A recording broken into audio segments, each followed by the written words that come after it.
Good morning, my friends, and welcome to the 10-Minute Book Talk, where three best-selling authors talk all things bookish with you for 10 short and sweet minutes every week.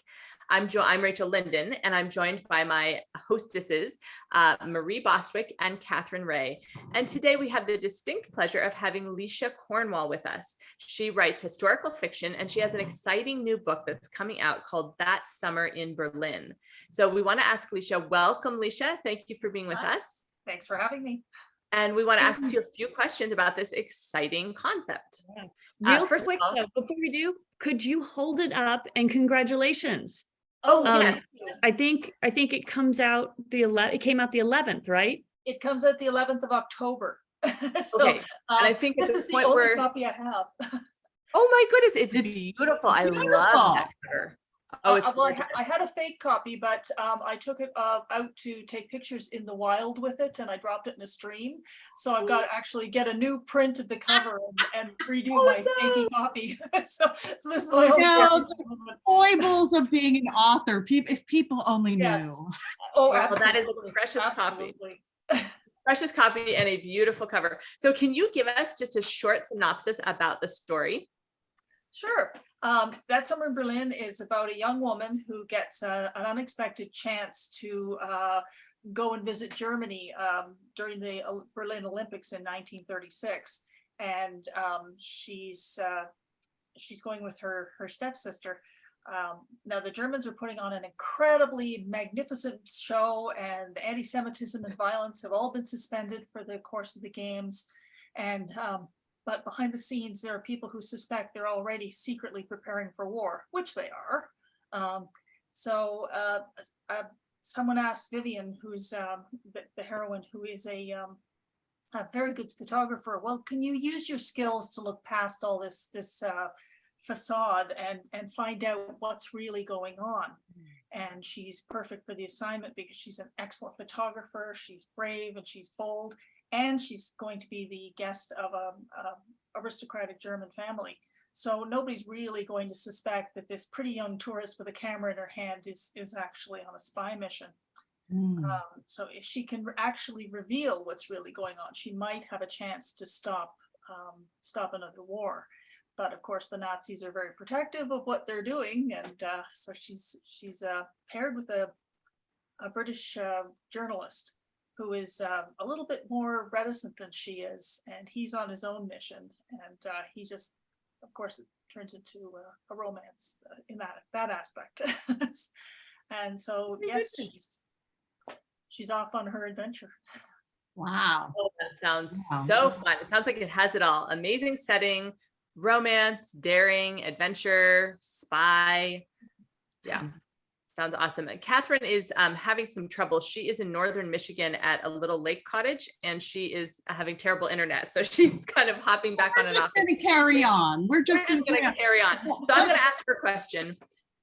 And her question was supposed to be, can you tell us more, but I'm really intrigued by this. Can you tell us more how you came up with this very intriguing concept? I feel like we've had so many wonderful World War II novels, but this is a pre-World War II novel. How did you come upon this? Well, my first novel was set in World War I, and I wanted to do something that wasn't World War II, just a little bit of a different setting. So I started researching the 1930s, and I found out that you get that aha moment, this is where I'm going to put the book. And it was finding out that the British sent their debutantes over to Germany between the wars to, for a little continental polish and, some cultural exchange, and in hopes that they would marry. Now, there seemed to be some sort of a belief that if the two countries were connected at the highest levels, there wouldn't be a war. They couldn't possibly fight. So it was a little short-sighted. But yes, right up until basically the eve of World War II, these young upper-class women were going over there and having partying with the young Nazis. So I just found that really fascinating. So that is just fascinating. So I've got a couple. Well, I've got about 14 questions now, but I've got a couple that I wanted to ask you. So, like, in terms of how you decided to bring this story to life, I mean, tell us a little bit about your research process. Was your character based on any real people? Stuff like that. Okay. I'm absolutely fascinated by female photographers of that era, and early female journalists and war correspondents. So I thought, well, I'll make her a photographer, because I mean that gives her a way to gather the information that's a little bit more unusual. But female photographers in the age, I mean, that was when they were just inventing photojournalism, because finally the cameras were small enough that you could actually take them and sort of do things unobtrusively. And Life magazine came into play then, and a bunch of European ones. So I thought, well, let's get her in on the ground floor of that.